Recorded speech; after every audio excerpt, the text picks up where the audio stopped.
Biblia, libro de Apocalipsis, capítulo 2, verso 18. Vamos a hacer la lectura completa, que es hasta el verso 29, verso 18 al 29. Vamos a leer completo el mensaje y lo vamos a ir explicando. El mensaje de la iglesia de Tiatira abarca desde el capítulo 2, verso 18 al 29. Cuando lo tenga, usted me dice amén. Amén. Bueno, dice así, hermano, el verso 18, capítulo 2.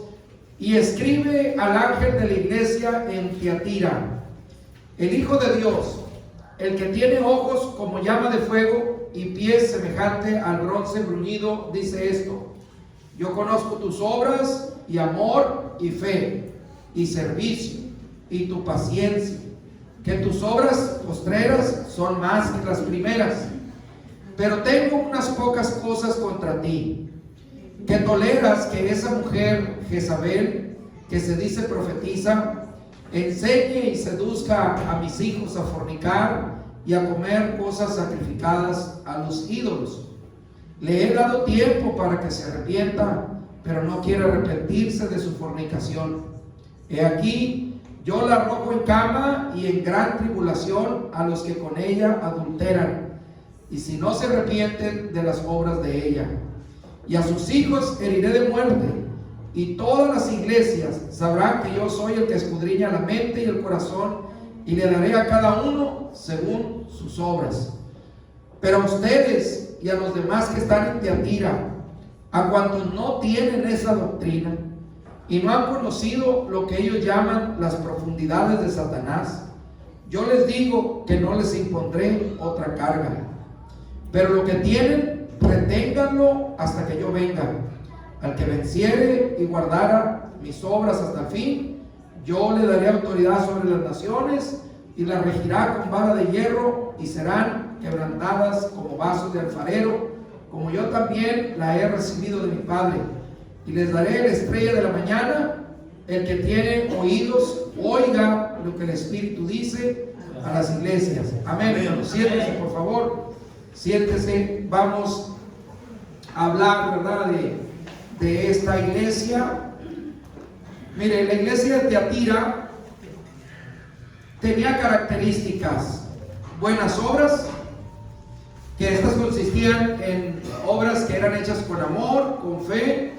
Se le reconocía el servicio y la perseverancia. Pero también esta iglesia se le reconoce porque tenían una tolerancia al pecado, a la inmoralidad y a la idolatría.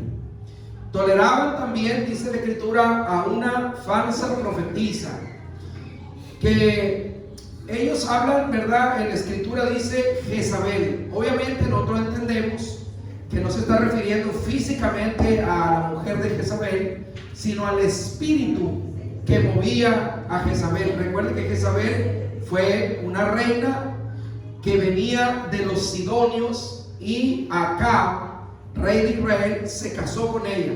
Por consiguiente, esta mujer introdujo en el pueblo de Israel una adoración pagana a Baal, ¿verdad?, y a otros dioses abominables, dice la Escritura, que llevaron a Israel y le sirvieron a Israel de tropiezo, de tal suerte que el pueblo, ¿verdad?, volteó sus espaldas y se fue en pos de Baal.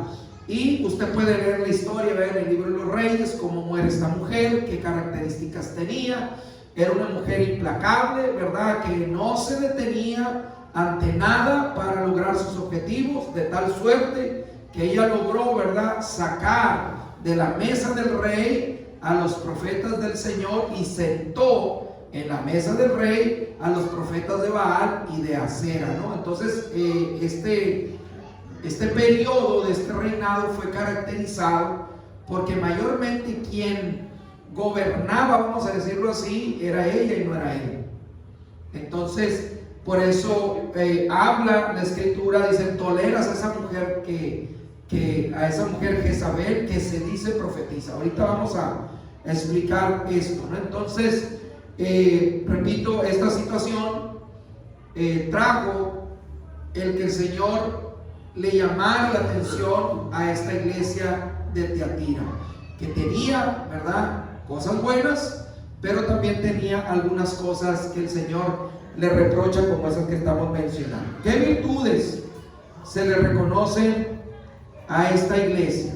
Bueno, decíamos hace un momento, hay varias cosas. Dice: yo conozco tu amor, tu fe, tu servicio, la perseverancia, y que las últimas obras que has hecho son más que las que empezaste a hacer.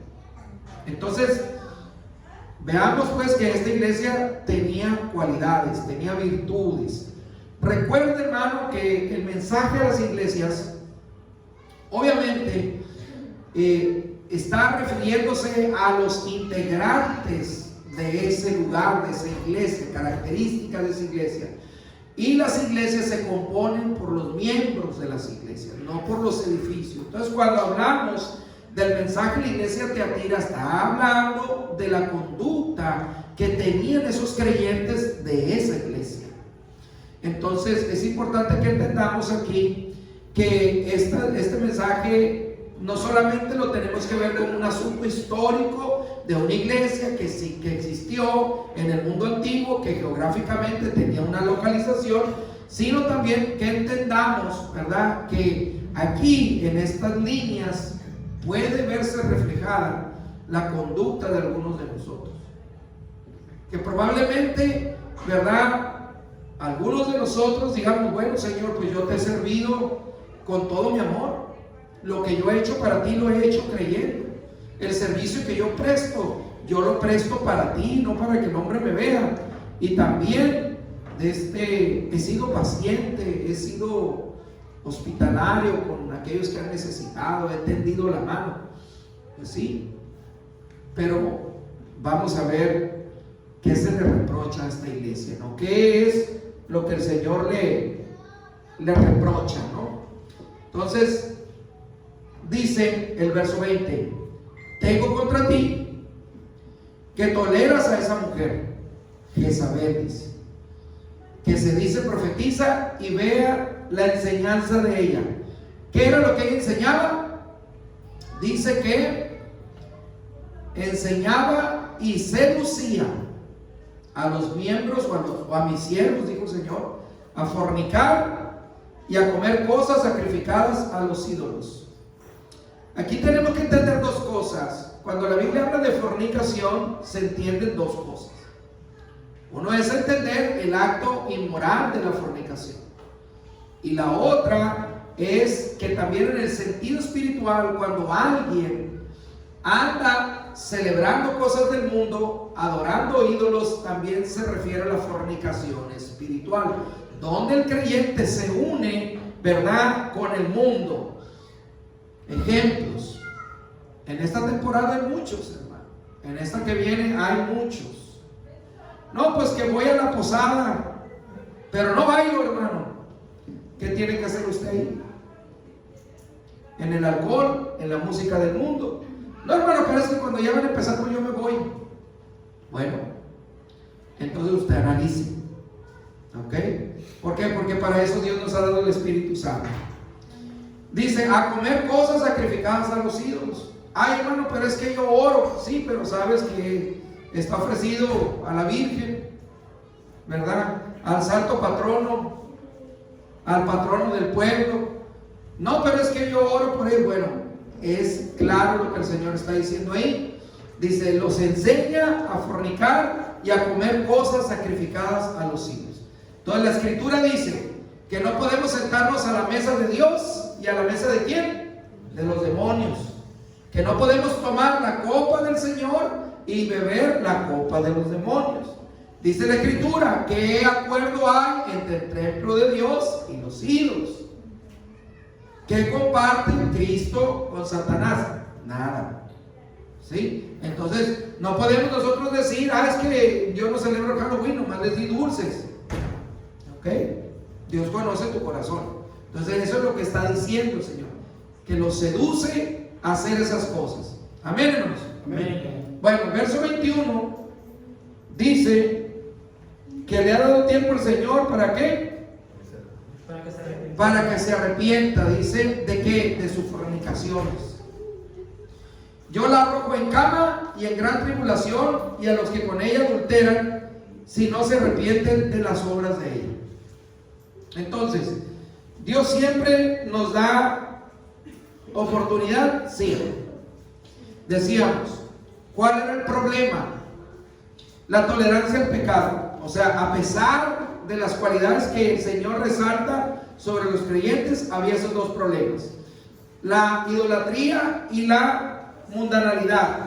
Se mezclaban en esta iglesia prácticas paganas que llevaban a la inmoralidad, pérdida de la verdad. O sea, siguieron una doctrina que ellos llamaban las profundidades de Satanás. Esa era la enseñanza que esta mujer les proponía. Por eso dice, verso 23: a sus hijos heriré de muerte, y todas las iglesias sabrán que yo soy el que escudriña la mente y el corazón, y le daré a cada uno según sus obras. Mire, hermano, el apóstol Pablo dijo: hagamos males para recibir bienes. De ninguna manera. Dice: perseveraremos en el pecado para que la gracia de Dios abunde. De ninguna manera. A veces el hombre en su ignorancia piensa que si hace cosas malas no va a pasar nada. Desde los tiempos antiguos, el Señor, por medio de los profetas y por medio de sus mandamientos, nos ha dicho con claridad lo que es el resultado de lo que el hombre hace. Vamos a Jeremías 17:10. Vamos a ver qué dice la escritura. Jeremías 17:10. Dice así, hermano. 17:10 de Jeremías: yo, Jehová, que escudriño, ¿qué? La mente, y que pruebo el corazón, para dar a cada uno según su camino y según el fruto de sus obras. Entonces, si nosotros hacemos males, no podemos esperar que recibamos bienes. El apóstol Pablo dijo: todo lo que el hombre siembre, eso también segará. Si siembra en la carne, de la carne segará corrupción. Y si siembra en el espíritu, del espíritu segará vida eterna y paz.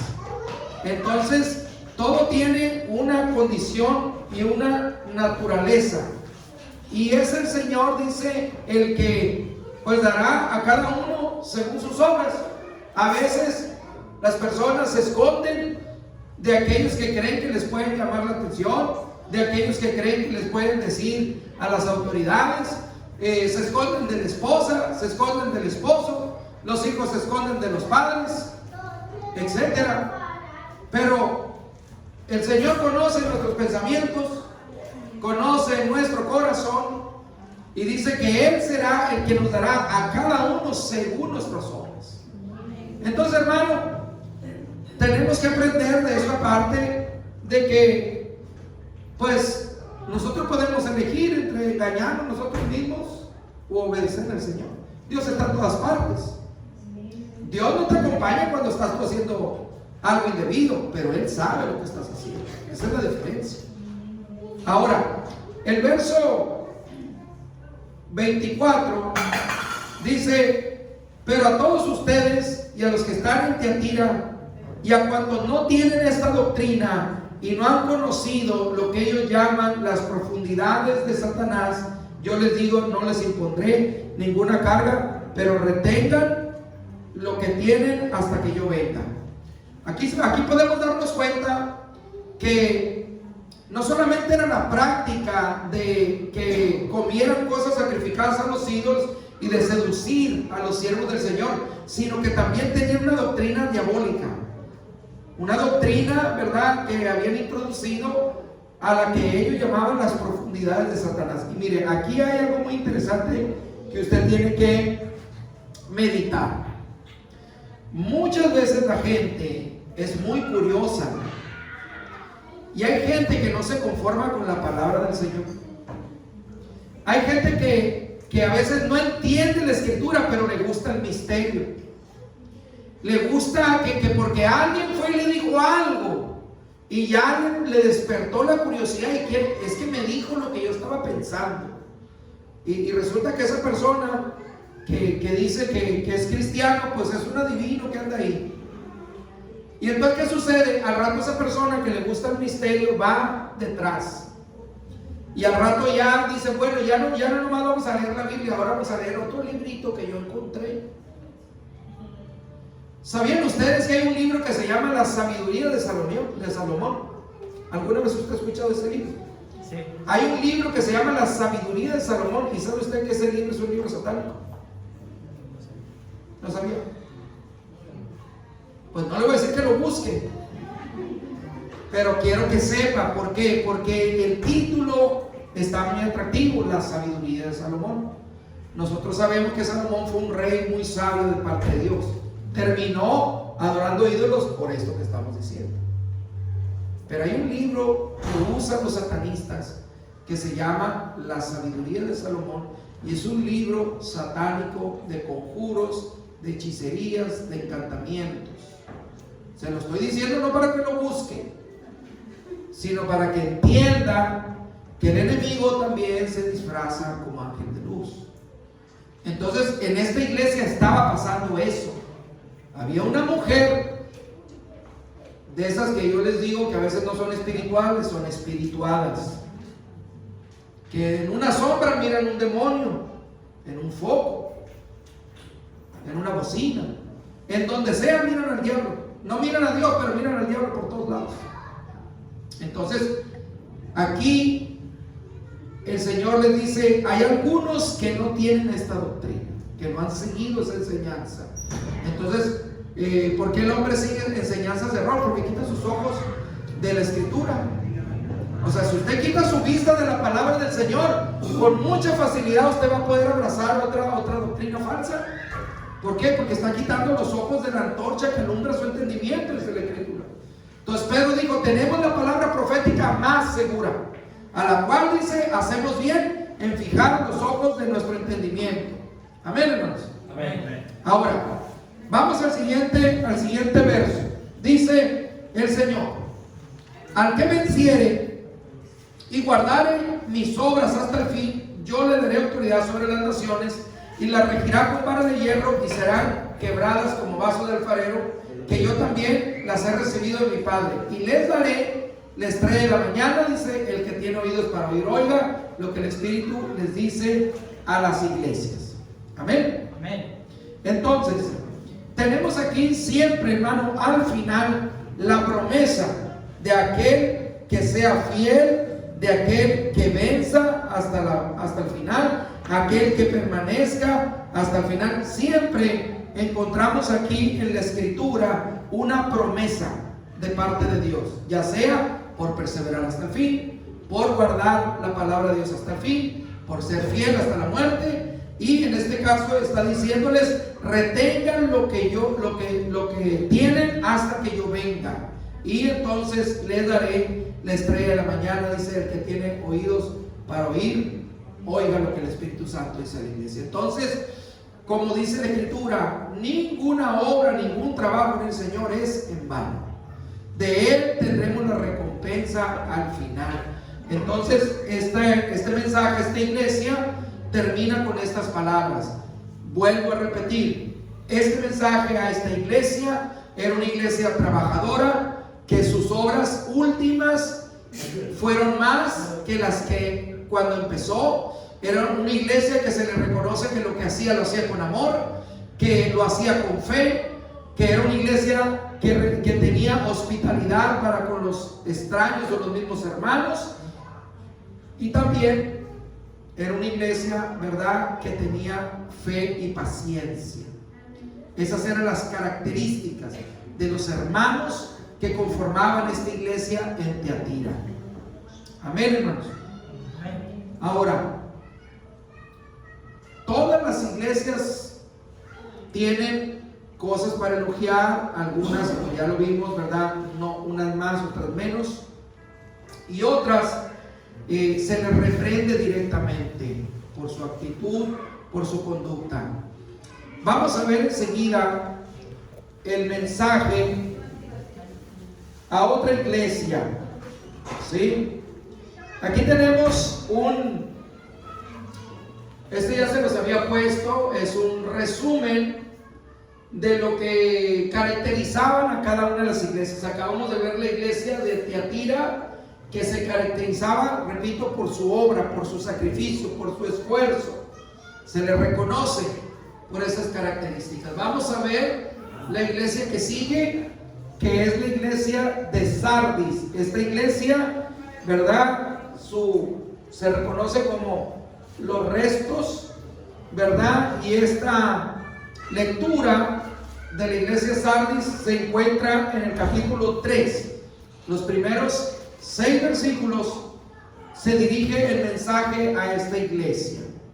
Esta iglesia, a diferencia de las otras, el Señor no le resalta nada bueno directamente. Pasa el Señor de manera directa a traerle una condenación severa. No se le reconoce directamente ninguna virtud. Esta iglesia, ¿verdad?, tiene algunas situaciones muy claras, problemas muy claros. Y los vamos a leer. Los primeros 6 versículos del capítulo 3 de Apocalipsis encontramos el mensaje a la iglesia de Sardis. ¿Ya lo tiene, hermano? Dice así: escribe al ángel de la iglesia en Sardis, el que tiene los 7 espíritus de Dios y las 7 estrellas, dice esto: yo conozco tus obras, que tienes nombre de que vives y estás muerto. Sé vigilante y afirma las otras cosas que están para morir, porque no he hallado tus obras perfectas delante de Dios. El verso 3 dice: acuérdate pues de lo que has recibido y oído, y guárdalo. Arrepiéntete, porque si no velas, vendré sobre ti como ladrón, y no sabrás a qué hora vendré sobre ti. Pero tienes unas pocas personas en Sardis que no han manchado sus vestiduras, y andarán conmigo en vestiduras blancas, porque son dignas. Al que venciere será vestido de vestiduras blancas, y no borraré su nombre del libro de la vida, y confesaré su nombre delante de mi Padre y delante de sus ángeles. El que tiene oídos para oír, oiga lo que el Espíritu dice a las iglesias. Amén. Entonces, ¿qué tenemos aquí? De manera directa, hermano, el Señor le dice a la iglesia: yo conozco tus obras, y tú tienes nombre de que vive pero está muerto. Probablemente vinieron, ¿verdad?, y conocieron la verdad, fueron vivificados por el poder del Espíritu Santo, pero llegó un momento en que espiritualmente esos creyentes empezaron a morir espiritualmente. Usted puede entender lo que es un ser vivo y uno muerto. Un ser vivo tiene signos vitales, tiene temperatura, tiene movimiento, sus ojos, sus órganos funcionan, sienten. Si usted les mete una aguja, gritan, porque están vivos. Pero los muertos no sienten nada, porque están muertos. No hay signos vitales, ¿sí? No hay. ¿Por qué? Porque están muertos. Entonces, aquí hay una cosa interesante. El Señor le dice: tienes nombre de que vives, pero estás muerto. Y aquí esto nos llama a una reflexión, ¿verdad? Porque en el verso 2 dice: sé vigilante y afirma las obras que están para morir, porque no hayan tus obras bien acabadas o perfectas, dice, delante de Dios. Piense por un momento. ¿Qué hace un cristiano vivo? ¿Cómo vive un creyente vivo espiritualmente? ¿Qué podemos notar de un creyente que tiene vida espiritual? ¿Qué podemos observar de él? ¿Cómo se conduce? ¿Qué refleja? ¿Qué transmite a los demás? Cuando habla, cuando ora, cuando ministra, cuando nos acercamos, tratamos. ¿Cómo se mira un cristiano con vida espiritual? ¿Sí sabe? No sabe, ¿verdad? Bueno, entonces le voy a decir cómo se mira un cristiano muerto. Dice, afirma las cosas que están para morir, porque no ha hallado tus obras perfectamente delante de Dios. Y la clave dice, el verso 3, acuérdate de lo que has recibido y oído, guárdalo y arrepiéntete, porque si no velas, vendré sobre ti como ladrón y no sabrás a qué hora vendré sobre ti. Ahora sí, está más fácil. Primero que nada quiero que entienda, el verso 1 dice que el que tiene los 7 espíritus y las 7 estrellas de Dios dice esto. ¿Qué son los 7 espíritus? Es la plenitud de Dios. Vaya conmigo a Isaías 11, el verso 12. Porque muchas veces dicen, ¿y qué son los 7 espíritus? Entonces la Biblia dice que hay un solo espíritu, pero vamos a ver qué significa esto que el Señor está diciendo ahí. El verso 11 de Isaías, el capítulo 11, perdón. Vamos a leer verso 1 y 2. 11 de Isaías, 1 y 2. ¿Ya lo tienen? Amén.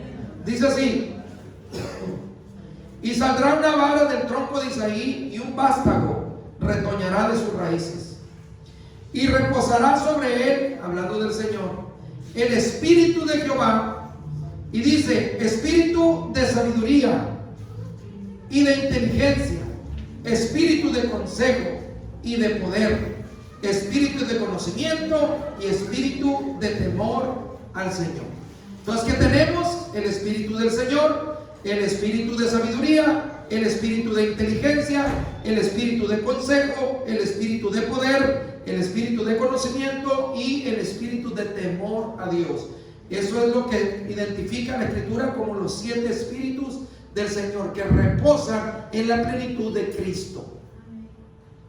Ahora, yo les preguntaba ahorita, ¿cómo se mira un cristiano vivo? ¿Lo saben?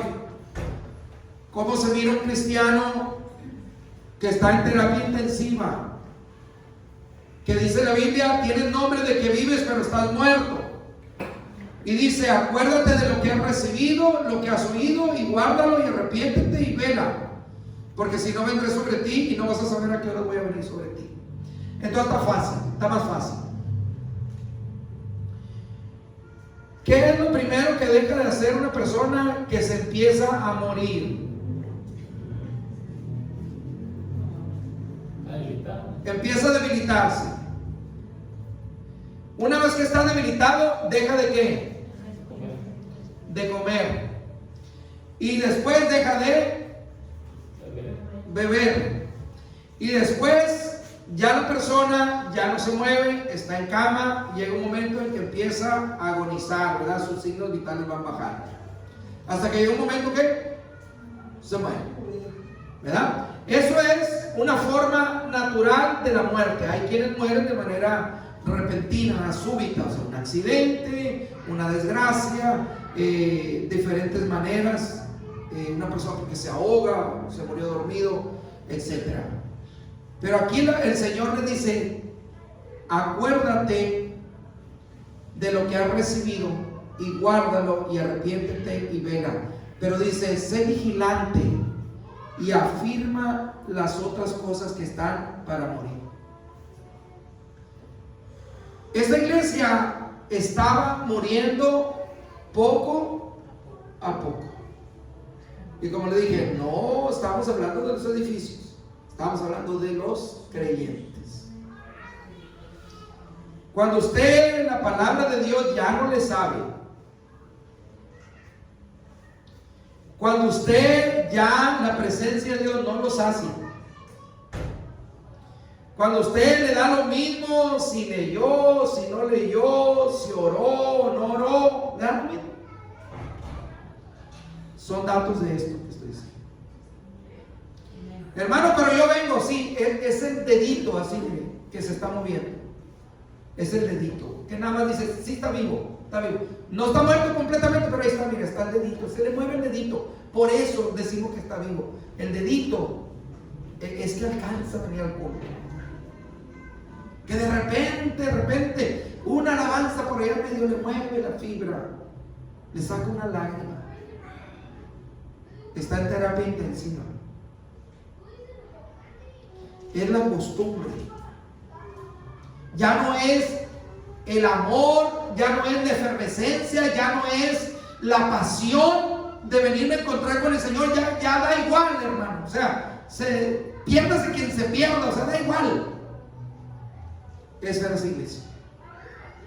Le dijo, afirma las cosas que están para morir. Si usted se está dando cuenta que usted ya le enfada la oración, vaya delante de Dios y diga al Señor, pon en mí un espíritu de oración. Levántame, yo no sé, Señor, ayúdame, porque este asunto no está bien. Hermano, pero es que yo no oro porque me quedo dormido. Levántese, hermano. Aleluya. Ay, hermano, es que fíjese que me pongo de rodillas y se me duermen los pies. Siéntese. Ay, es que me siento y me duele la cadera. Párese y camine, pero ore. Amén. Hable. Ay, hermano, aquí nomás empiezo a leer y me duermo. Levántese, lávese la cara. Ay, hermano, que ya me la lavé como 10 veces. Tómese un café, ya me lo tomé. Tómese un té, ya me lo tomé. Cachetéese, jálese los pelos. Haga algo. Ay, hermano, que yo no lo entiendo. Póngase a orar y pídele a Dios sabiduría. Amén. O sea, por donde el diablo le quiera tapar, usted déle la vuelta, hermano. Ay, hermano, es que mire, usted no sabe, hermano. Yo trabajo bien temprano y me toca dormir bien temprano. Y mi trabajo es muy pesado. Mire, hermano, ¿usted cree que Dios no sabe? Claro que Dios sabe, hermano. Claro que Dios sabe. Él conoce la naturaleza de tu trabajo. Él sabe la cantidad de trabajo que tienes, el cansancio que tienes en tu cuerpo. Dios lo sabe. Pero también sabe que cuando tienes tiempo y no lo haces, también lo sabe. Por eso dice, afirma las cosas que están para morir, porque voy a venir como ladrón y no vas a saber a qué hora vendré sobre ti. Mire, hermano, por eso el Señor empezó diciendo, tienes nombre de que vives y estás muerto. O sea, hay quienes ya no tienen signos vitales. Vienen con la corriente, porque ya no los perturba nada, hermano. ¿Saben a qué se refiere cuando dice vendré sobre ti y no te darás cuenta? Está hablando de una palabra profética que el Señor le dio o le ilustró a los apóstoles en la iglesia para que entendieran. Vaya conmigo a Mateo 24. Vaya conmigo a Mateo 24. Miren lo que está diciendo el Señor aquí. El Señor está hablando en este capítulo de la venida del Señor, predice la destrucción del templo. Y miren lo que dice el Señor en estos versos previos. Le voy a leer desde el 38 para que sepan a qué se refiere. Dice, porque en los días de Noé, en los días del diluvio, estaban comiendo, estaban bebiendo, se estaban casando, dándose casamiento hasta el día que no entró en el arca. Y no entendieron hasta que vino el diluvio y se los llevó a todos. Así también será la venida del Hijo del Hombre. Entonces estarán dos en el campo, uno será tomado y el otro dejado. Dos mujeres estarán moliendo, una en el molino, una será tomada y la otra dejada. Y aquí está el consejo. Velen pues, porque no saben la hora a la que ha de venir nuestro Señor. Pero sepan una cosa, dice. Si el padre de familia supiera a la hora de que el ladrón va a entrar en su casa, se pondría a velar y no dejaría, dice, minar su casa. Minar es destruirla, explotarla. Dice, por tanto también ustedes, verso 44 dice, ¿estén qué? Preparados, porque el Hijo del Hombre vendrá a la hora que tú ni piensas. ¿Quién es pues el siervo fiel y prudente, el cual puso su Señor sobre su casa para que le dé su alimento, su tiempo. Bienaventurado aquel siervo, el cual cuando el Señor venga lo haya haciendo así. ¿Cómo el Señor se tarda mucho, hermano? Me va a dar unas vacaciones. El Señor tarda mucho. Mira, dice que el Señor puede venir de repente a la hora que tú no sabes. Hermano, tú no sabes de qué te vas a morir. Ninguno sabemos. Nosotros decimos, es que yo me siento bien, estoy fuerte. Yo creo que a mí me quedan todavía unos 50 años más adelante. ¿Y tú qué sabes? ¿Tú qué sabes si mañana que salgas vas a regresar? Miren, yo escuchaba una entrevista el día de hoy de una joven que ella, ¿verdad?, tramitó ante el gobierno de su país el que le aplicaran la eutanasia. Porque desde los 12 años empezó ella a bregar con un tumor cerebral que se lo extirparon 8 veces. Sí, le salió 8 veces el tumor y se lo extirparon. Y todo porque no la diagnosticaron a tiempo, por negligencias médicas. Entonces esta joven, ¿verdad?, empezó a sufrir desde los 12 años hasta los 35. Y cuando la persona que fue a hacerle la entrevista, ¿verdad?, ella dijo, obviamente es algo muy emotivo, hermano, es muy duro de escuchar y sobre todo de poder tratar de comprender, o sea, de conciliar dos cosas, ¿no? Porque pues uno lo está mirando de lejos, pero si usted tuviera un familiar que desde los 12 años estuviera batallando con un padecimiento así, que se le debilita la mitad del cuerpo, que le han hecho 4 cirugías en la cabeza, que le han dado quimioterapia, radioterapia y no cesa ese tumor, entonces ella optó por pedir que le quitaran la vida, ¿verdad? Tramitó y lo que decía la presentadora, decía algo que me impacta, dice, es que cuando este video salga, porque pues el video se graba y lo editan, ¿no?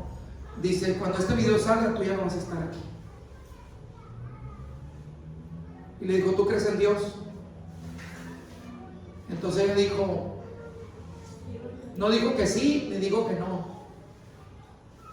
Dijo, yo pienso que hay algo más allá que creo que puede ser mejor que la vida que me ha tocado aquí, pero hasta ahí.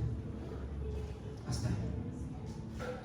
Entonces, qué triste es que un hombre, una mujer tenga toda una vida de sufrimiento, porque estoy diciendo desde los 12 años hasta los 35 que ella decide aplicarse la eutanasia, ¿verdad? Se la aplicaron el 10 de noviembre de este mes.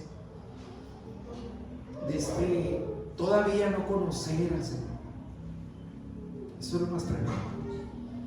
Pero lo más duro que leemos aquí en este pasaje es que nosotros podamos decir que conocemos al Señor, pero realmente no lo conocemos.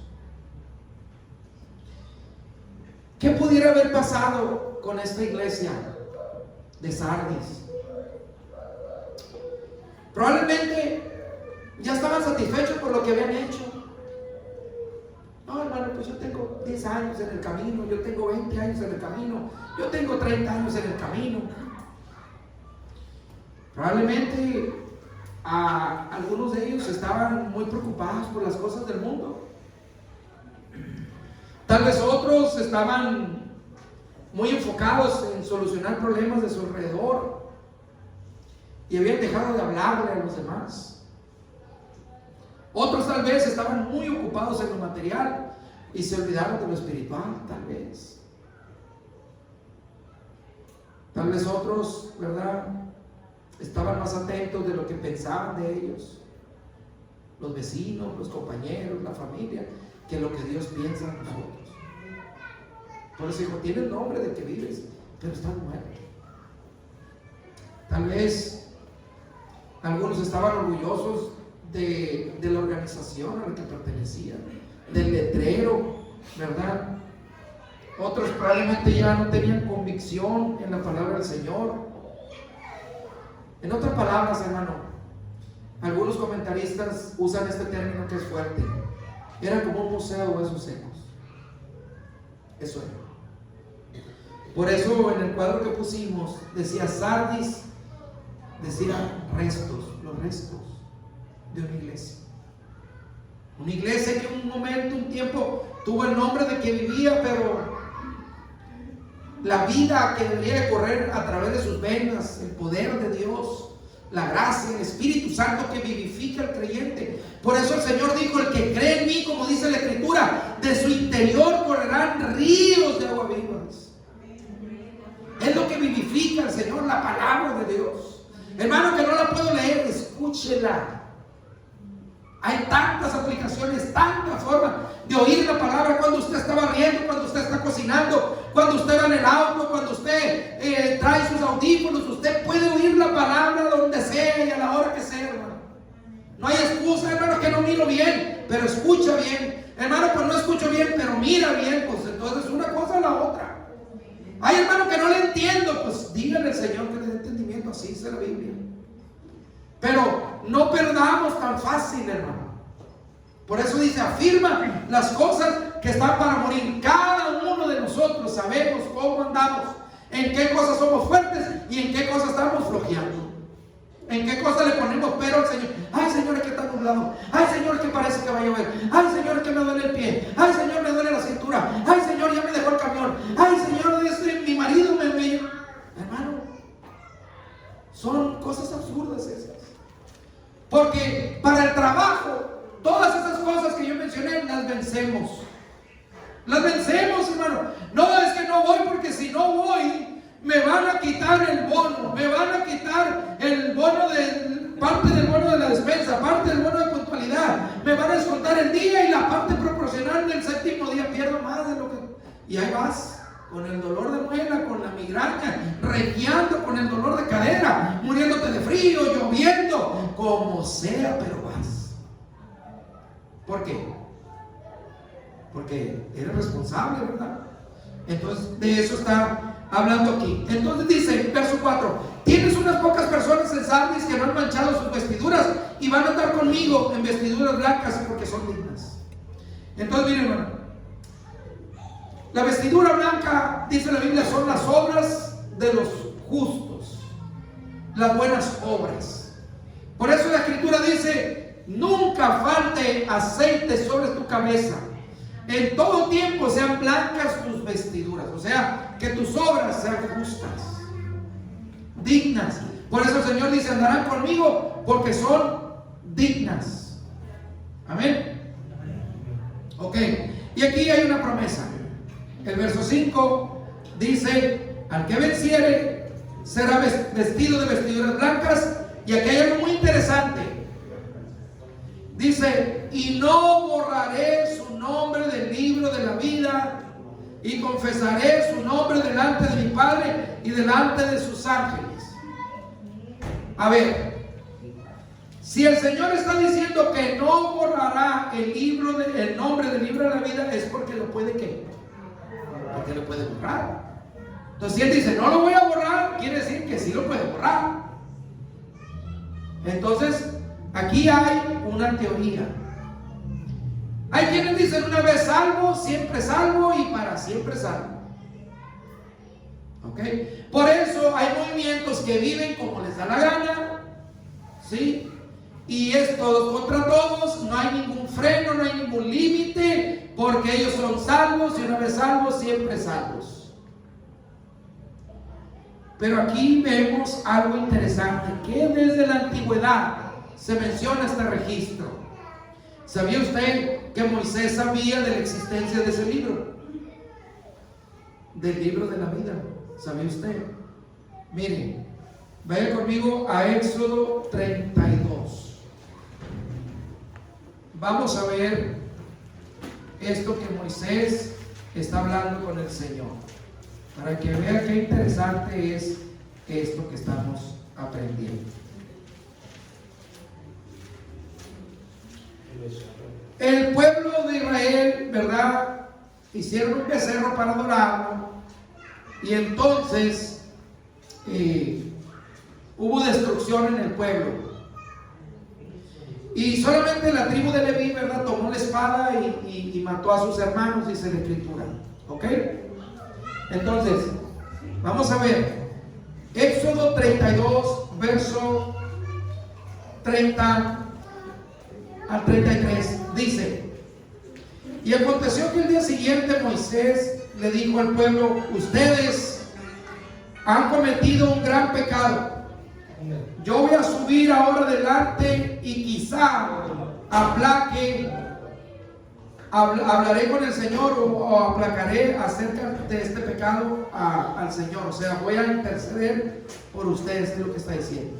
Verso 31 dice: entonces volvió Moisés a Jehová y le dijo: te ruego pues por este pueblo que ha cometido un grande pecado, porque se hicieron dioses de oro, que perdones ahora su pecado, y si no, ráeme ahora de tu libro que has escrito. O sea, ráeme quiere decir bórrame.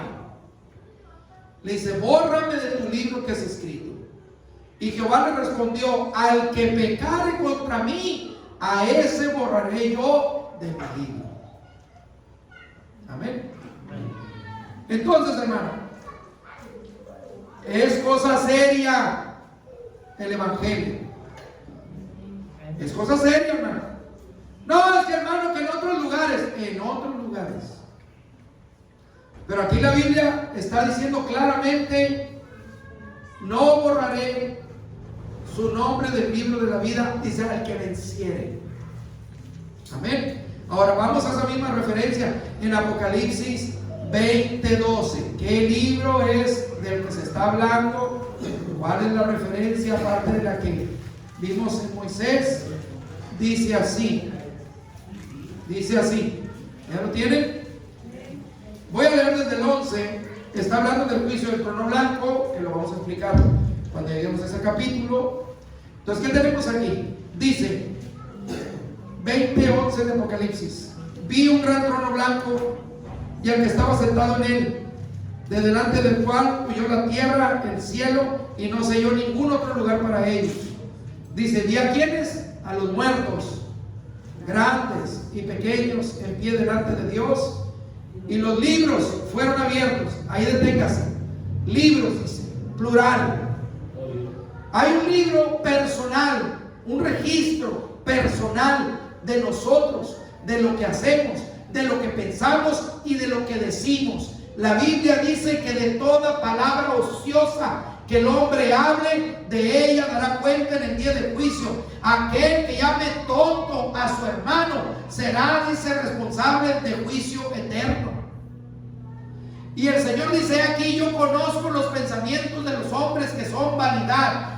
En la lectura que hicimos de la iglesia de Teatira, el Señor dijo: el que conoce los pensamientos y las obras de los hombres dice esto: yo conozco tus obras. Entonces usted no piense que los pensamientos están exentos del escrutinio de Dios. No, Él conoce nuestros pensamientos. Por eso dice que aquel cuyos pensamientos no son rectos y se perecerá. O sea, nosotros tenemos que pedirle al Señor que controle nuestra mente. Señor, no permitas que yo esté pensando mal acerca, porque pienso uno mal aquí, después pasa al corazón y después se ejecuta. Amén. Entonces dice: los libros fueron abiertos y otro libro fue abierto, el cual es el libro de la vida. ¿Ok? Entonces tenemos un libro personal de cada uno y dice el libro de la vida. Y miren lo que dice: y fueron juzgados los muertos por las cosas que estaban escritas en los libros según sus obras. ¿En cuál? En el libro personal de cada quien. Ahí se desbarata la postura, la tesis de aquellos que dicen que una vez de muerto se acabó todo. Hay un juicio para injustos, dice la Biblia, que ese se cumple después de 1000 años, que lo explicaremos más adelante. Y dice, verso 13: el mar entregó los muertos que había en él, la muerte, el Hades entregaron los muertos que había en ellos, y fueron juzgados cada uno según sus obras. Y la muerte y el Hades fueron lanzados al lago de fuego. Esta es la muerte segunda. Ojo con esto. Verso 15: el que no se haya inscrito en el libro de la vida fue lanzado al lago de fuego. ¿Okay? No, hermano, que con un buen arrepentimiento, sorry, su nombre tiene que aparecer en el libro de la vida.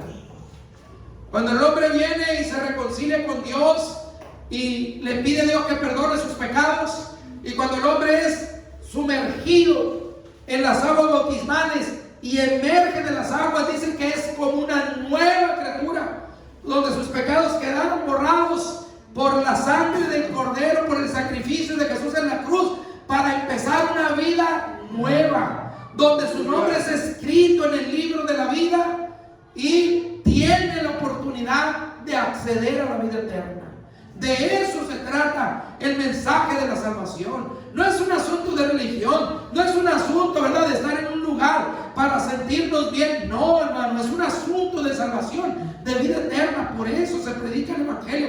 Y aún la Escritura dice que el Señor mismo descendió a las partes más bajas para predicar aún a los ángeles y los espíritus encarcelados, para que nadie pueda decir que no escuchó, sino que cada uno será juzgado en el tiempo que estuvo, como dice la palabra. Hoy nosotros somos salvos por la gracia, hermano. Y aquí estamos viendo el futuro, las cosas que han de ser después, dice el Señor. ¿Por qué? Porque algunas ya pasaron, que solamente están en reserva, esperando el cumplimiento de los tiempos, hermano. Al que venciere, ¿verdad? Y dice, no borraré. Y terminamos, ¿no?, con esta parte, que es el mensaje a esta iglesia, que repito, era una iglesia que muy probablemente en un tiempo se distinguió por ser una iglesia con vida, una iglesia que no solamente estaba orgulloso de haber conocido a su Salvador, sino una iglesia que tenía testimonio, pero que dice, afirma las cosas que están para morir, porque no he encontrado tus obras perfectas delante de mí. Tienes nombre de que vives, dice, pero estás muerto.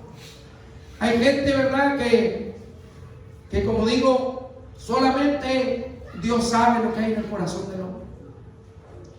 Pero esto debe de ser un recordatorio, un consejo para nosotros, de revisar nuestra vida y decir, a ver, Señor, ¿qué he dejado de hacer? ¿Qué es aquello que ya realmente a mí no me llama la atención? Ya no tengo ningún interés en esto. Porque la palabra de Dios dice, el Señor mismo dice, mi palabra es espíritu y es vida. Y Él dice, Señor, santifícalos con tu verdad, tu palabra es verdad. Entonces, si yo no leo la Escritura, ¿cómo me santifico? Si tampoco ayuno, si tampoco oro, entonces ¿qué pasa? Entonces, ¿quién soy delante de Dios? ¿Ven la trascendencia de esto que estamos diciendo? Entonces, como yo dije, un vivo, nosotros nos damos cuenta que está vivo, porque si usted lo pellizca, grita. Si usted le va y le mete una aguja, inmediatamente va a reaccionar, porque está vivo, tiene sensibilidad, ¿sí? Sus órganos, repito, tiene signos vitales. Pero el que está muerto, pues simple y sencillamente no siente nada, no pasa nada, nada lo conmueve. ¿Por qué? Porque no hay vida. ¿Y cómo se puede manifestar esto? Pues de muchas maneras. La indiferencia, la falta de ánimo, no hay voluntad. Oh, hermano, fíjese que allá en tal lugar están matando cristianos, no siente nada. No, pues están en el otro lado del mundo.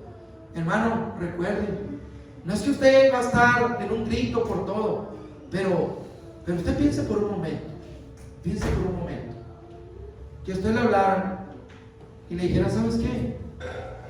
Tu hermano carnal, que es hermano tuyo en la fe, lo mataron en la sierra por predicar el Evangelio. ¿Qué sentiría usted? ¿Verdad que le iba a doler? Porque iba a decir, mi hermano dio su vida por el Evangelio. Era obvio que le iba a doler porque es su hermano carnal y es su hermano en la fe. Pues esos hermanos que están en Nigeria ahorita, que les acaban de secuestrar a 300 niños y que los siguen matando y que nadie hace nada, que ningún gobierno se manifiesta y que muy probablemente pocas iglesias o pocos hermanos hemos tomado tiempo para doblar nuestras rodillas y decir: Señor, son nuestros hermanos. Tal vez no los vamos a conocer en este mundo, están en otro continente, pero un día nos vamos a encontrar allá si somos fieles. Pero ellos ya vencieron, hermano, porque dieron su vida por el evangelio. Pero si a nosotros no nos mueve eso, hermano, pues yo ni sabía la noticia, pero ya la saben. Tengo rato repitiéndose. Hermano, algo, alguna fibra nos tiene que tocar, porque no puede ser posible, o sea, que el impío no sienta nada por matar a un hijo de Dios. Es normal, pero que un cristiano, que alguien que se dice que es cristiano y se entere de eso y no puede decir: Señor, voy a apartar 10 minutos aunque sea y voy a pedir por mis hermanos que están huyendo, que están corriendo, saliendo de sus propiedades, están perdiendo todo, incluso en esa carrera que pegan, están matándole a sus hijos, a su esposo, que no los van a volver a ver, que solamente paran en otro pueblo, en otros lugares, y voltean para atrás y ya no supieron dónde quedó su esposa, dónde quedó su hijo. Como digo, llegan a los lugares, se llevan a los maestros, se llevan a los niños y ya no los vuelven a ver. A muchos, ¿verdad?, llegan en pleno culto, les cierran las puertas de la iglesia y empiezan a quemar las iglesias con los hermanos adentro. Y a nosotros no nos conmueve, pero decimos que somos cristianos, que amamos a Dios. Entonces, ¿se da cuenta la similitud? No, estoy poniendo un ejemplo, hermano, no me lo vayan a tomar de que no, el hermano ya nos está acusando. No, estoy poniendo un ejemplo, porque así puede haber muchas formas de insensibilidad que nos están diciendo que algo en nuestro espíritu se está muriendo.